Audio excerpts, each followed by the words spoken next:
Réinventer la Seine, c'était l'idée pour la mairie de Paris de proposer la concession d'un emplacement sur la Seine. Et nous, la Seine nous a beaucoup inspirés, puisque la Seine, depuis des millénaires, a été un lieu vraiment propice aux artistes, aux poètes, aux écrivains et aux peintres.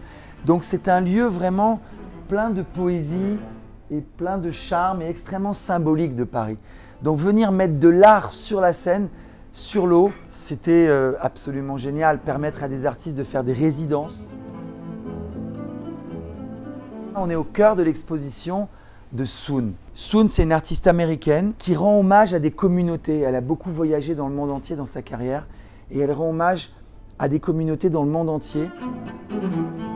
On est devant une œuvre originale de Banksy et on voit un avion de chasse, on voit un avion de guerre. Mais l'avion ne largue pas des bombes, il largue des enceintes, il largue de la culture, de la musique. Donc on peut voir le message de l'artiste plutôt que de résoudre les conflits en bombardant des pays. On devrait peut-être soutenir davantage l'éducation, la culture. Ce serait peut-être une façon de permettre à des pays de se développer. Will, c'est un artiste portugais qui a 35 ans environ. Et dans la rue, il grave les murs, il sculpte les murs au burin, au marteau-piqueur. Et on voit des affiches lacérées, des affiches du métro, le fameux papier bleu. Et donc l'artiste a sculpté véritablement ces affiches pour créer son sujet et ce personnage de cette femme qui nous regarde. Donc Will, c'est un artiste qui est devenu un artiste important aujourd'hui parce qu'il répand son travail sur les murs du monde entier.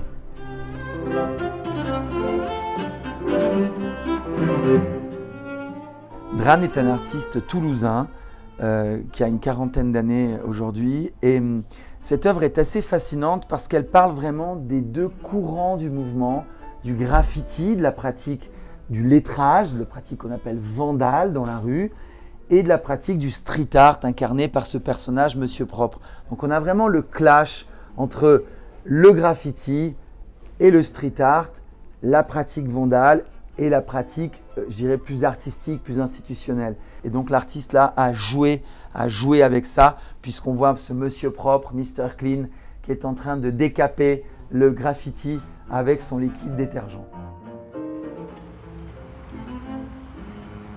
C'est tout simplement une passion en ce qui me concerne depuis 20 ans.